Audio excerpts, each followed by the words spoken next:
Hi everyone, I'm Jessica. Welcome back. Today, I'm working on the open ocean quilt and I really want to get this finished this weekend. So join me as I work on it. It's called Open Ocean. I'll link to that pattern below. I finished all the sailboats except one. I'll be doing a video probably next week that shows exactly how to make this block. That way, if you purchase the pattern but you're nervous about some of the parts of it, you can refer to the video and it will help. So let me just show you my sailboats. I tried to do low volumes here. In the middle here, I did a dark blue or a bright blue. I did red for the boats and red for the flags. And in the background, I'm using a chambray. I like this one. I go to it a lot. But these are really fun to make. The color combinations are fun.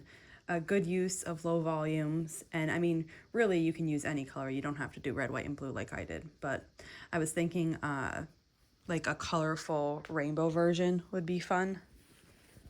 But here's it up close. So in the pattern, this little tiny flag is foundation paper pieced.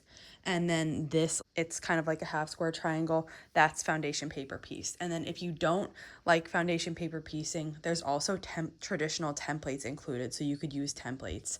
But the rest of the block is traditionally pieced. This looks like a square, but it's not. So that's why you can either use a template or the foundation paper piecing template, because it's more of a rectangle. And the pattern uses 16 boats.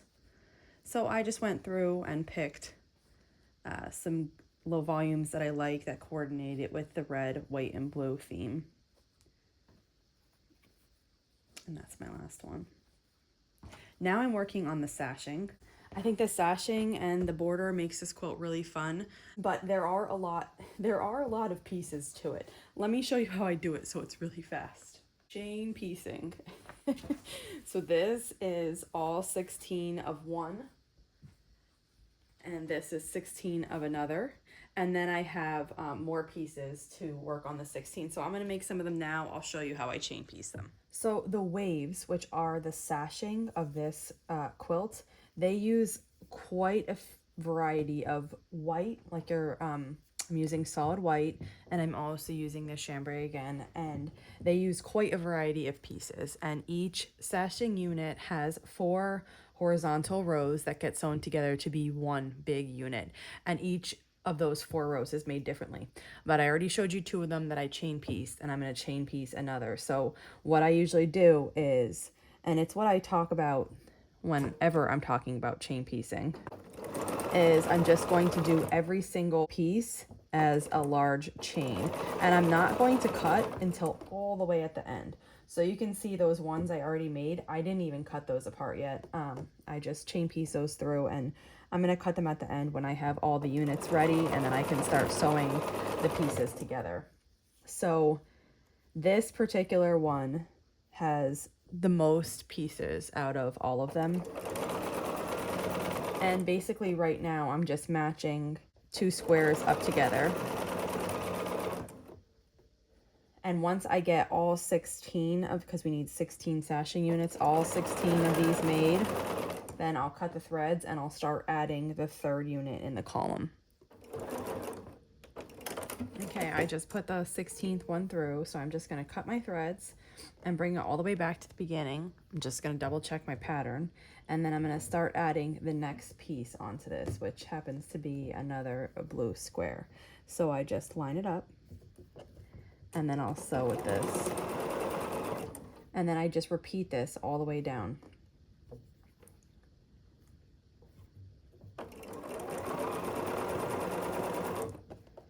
This particular unit has, let's see, 1, 2, 3, 4, 5, 6, 9 pieces in it. And like I said, this is the one that has the most in the whole pattern. So after you do this one, all the rest seem really easy or quick. It's quick and easy, both. But this is definitely my favorite way to tackle anything repetitive like this, when you have to make a lot of the same units. And I mean, 16 isn't that many, but when you have to make a lot of the same units, this just makes it fast and enjoyable and efficient. I'm just going to keep adding these, and we'll keep building this sashing unit. Now up to this point in this sashing unit, I've been just adding squares of the same size. But you can still do the chain piecing method even with pieces that aren't the same size, because we're working on making one row at a time, but we're working vertically. So they line up just nice. So my next piece is a longer one, and I will do it just exactly the same way as if it were a square. So I'll just add these longer units one at a time. And it's going to work out exactly the same as if it were a square. Now, the next time I open this up, we're going to be quite a bit further away from the needle, because when we were working with these small squares, every time I opened them, I was pretty close to the needle. Even here, you can see I'm close, so I have to turn it sideways a little bit. But the next, since this piece is longer, it will be further away from the needle when we open them, and that makes it a little bit easier to kind of get in there and add what you need to add.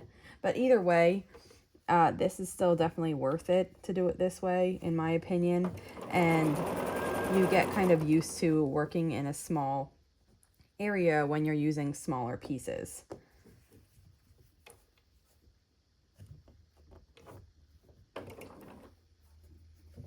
I just cut those threads after I added this long piece, and now for this one we're going back to squares. So we're just going to lay the square on it, and then sew. You can see we have more room because these pieces are bigger, so I can kind of tip them out of the way more and then get them right under the needle, which makes this part just a little bit easier. And the rest will be continued in exactly this same way. I'm just going to keep adding. After this white one, I have 3 more squares to add to this, and then I have 1 more part of the sashing unit to do. So I've already made 3 different rows. I have the 4th row left, which the 4th row only has 5 pieces, so it's going to be quick compared to this one.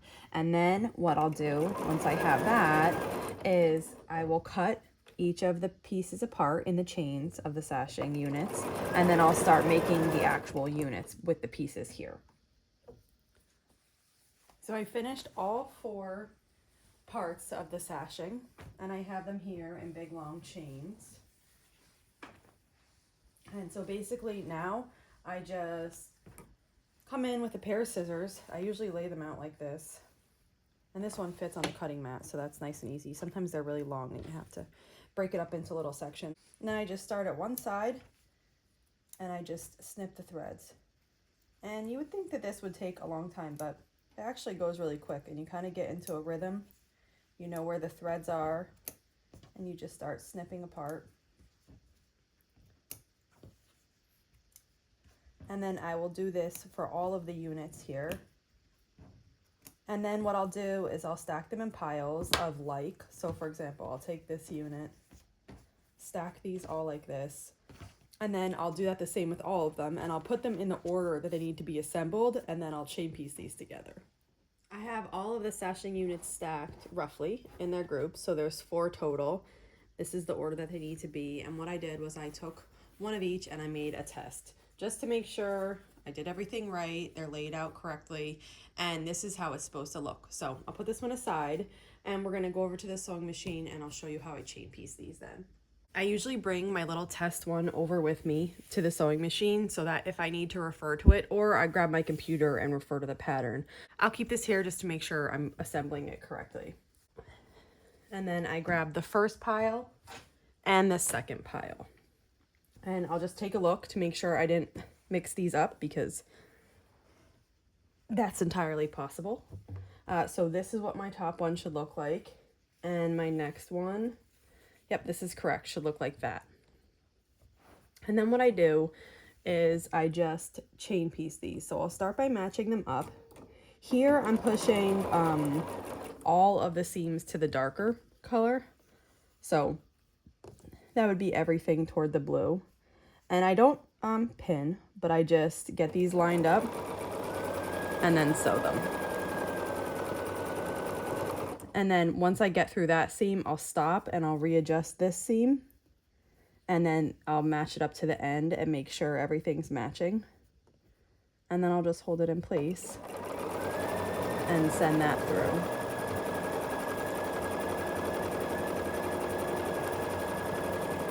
And then I will repeat that. And this is gonna go really quick with the chain piecing. I always think like, oh, I have so many, this is gonna take a long time, but it really doesn't. And there's not much, I mean, I'm making sure that these seams are nesting, but otherwise, there's not much thinking about this, and you can just kind of like let your mind wander and finish sewing these units all together.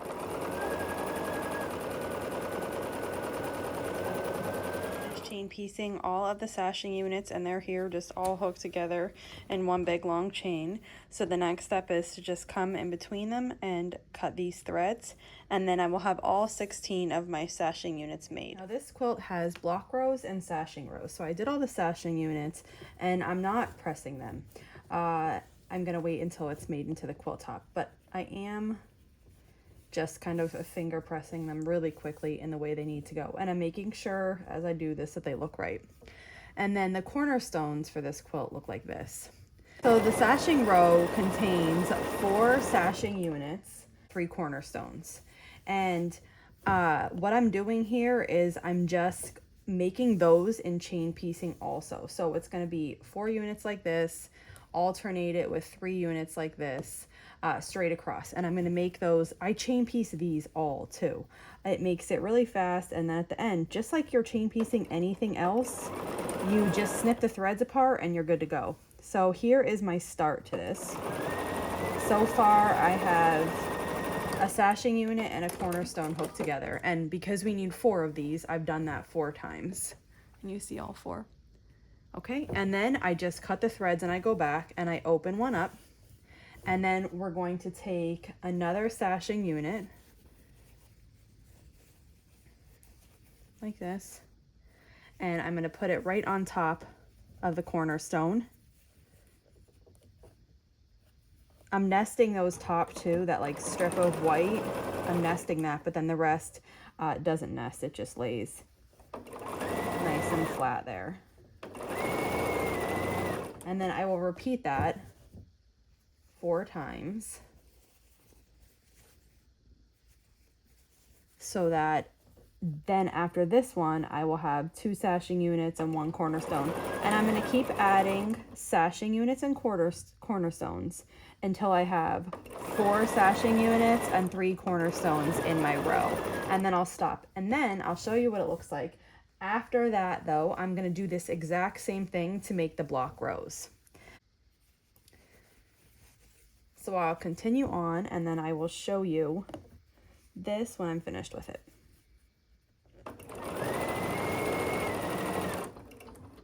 I just added the last cornerstone unit, and let me show you just quickly here before I go over to my cutting mat what these look like.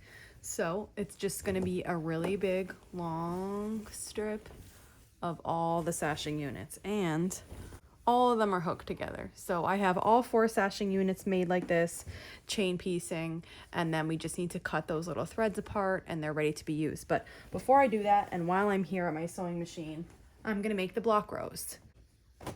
Each block row is going to contain 4 sailboat blocks and 3 plain sashing units. So I'm just gonna alternate sailboat, plain sashing, sailboat, plain sashing, and I'm gonna chain piece these 2.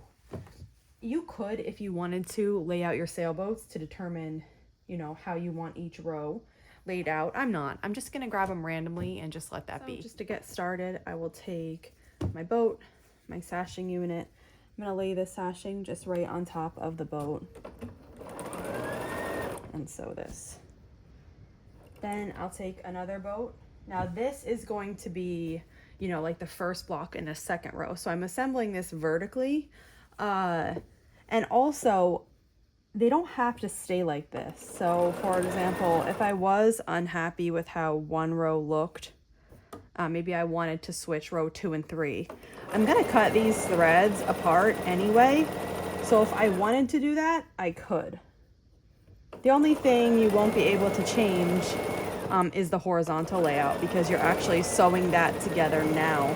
So like I said, if you wanted to just lay out the blocks and make sure of the arrangement, then what you would do is you would stack the columns. So I would take block one of row 1, and I'd stack that on top of block 1 of row 2, block 1 of row 3, block 1 of row 4, and that's what I would have right here.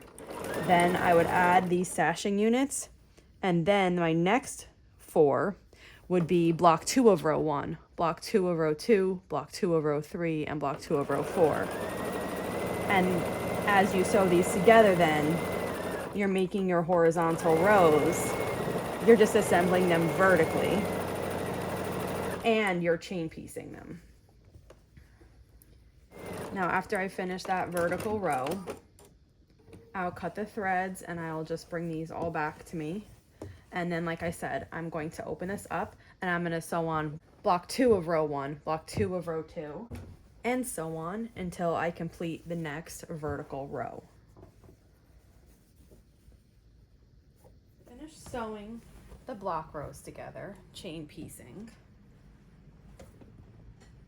And then I also finished the sashing rows, and they're still hooked together. I chain piece those all. So my next step is going to be to cut the threads between each one.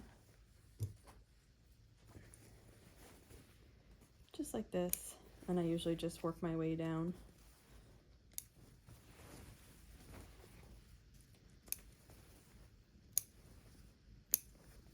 And that's one.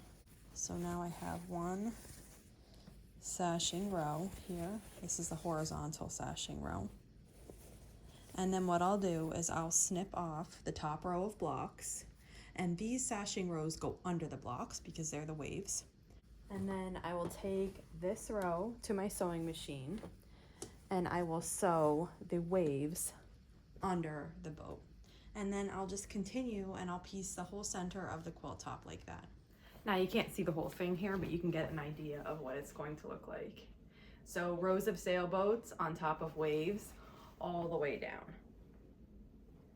And it has a really pretty, like a mock scallop border. So we'll get to that in a minute, but let me show you what I'm gonna work on now for a little. So I have two sewing machines. I have a Bernina B770 QE Plus. That was what I usually sew on. And I also have a Juki TL2000 QI. This is like my backup machine, but I do have them both set up. My Bernina is right there. And oftentimes I will use both machines. For example, right now I have the 1/4 inch foot set up on my Bernina. And I mean, you saw how easy that was to switch, right? It was like nothing. But I have the other, a regular foot set up on here. So sometimes I'll do, you know, like easy corner triangles or flying geese or something on this machine with this foot. And then I'll go to the Bernina when I need to use the 1/4 inch foot. I mean, I don't always do that, but when I'm like really trying to get a lot of stuff done, I do. Because even just saving a second here and there, it adds up. So this is what I want to work on. I bet you know. I have these star blocks. We made flying geese the other day. These are the flying geese that we made the other day. I haven't turned these into stars yet. I'm going to set them aside and I'm going to make some more flying geese. So I often get asked, how do I get so much done? And I really think this is how. I try to always have a project ready. Like for right now, this is ready. My things are cut out. I have, let me show you my bin. I'm keeping this in. I have plenty of squares to make the flying geese. Of the rectangles, they're right here. And if I always have a project like this ready and just say I have 5 minutes, I'll set a timer and just 5 minutes make flying geese. And if you do that every single day, it really adds up and you really get things done. And you can really work on the projects you want to work on and not just have them languish around. So even though I want to finish that sailboat quilt, these flying geese have been calling to me. So what I'm going to do is just to get that like out of my head and so I can move on and finish. All I need to do on that is the border. But like I said, it's a mock scallop and it has a lot of easy corner triangles, which are quick. And I think I can really whip through it. But and I'm hoping to finish today. But I need to do this first. So I need to get it out of my system. I'm going to set a timer. I'm gonna set, let's see, I can probably dedicate 20 minutes to this. So what I'm gonna do is set a timer for 8 minutes. And then I'm going to sew all the right sides of a geese onto these, as many as I can in 8 minutes. Then I'm gonna trim them. And then I'm gonna come back, and then for 8 more minutes, I'm going to sew the other sides onto all the geese. And then we'll see how many I can get done. So I will report back to you after my 16 minutes and just let you know how many I was able to get done in that time frame. And then I'll be ready to move back to the sailboat quilt.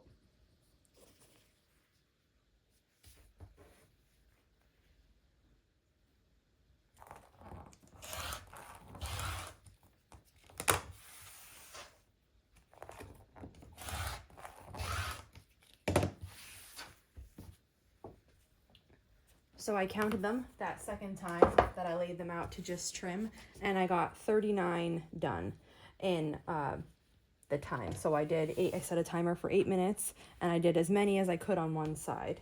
And then I stopped, I trimmed those, and then I finished them. And so, you know, with less than 20 minutes, I got 39 geese done. And that really adds up. So I'm gonna put these in my project bin with the other flying geese. And then maybe next time I wanna work on this, I'll set a timer and start making more star blocks. But for now, I feel a little bit fulfilled on this project, and I'm ready to get back to the sailboat quilt.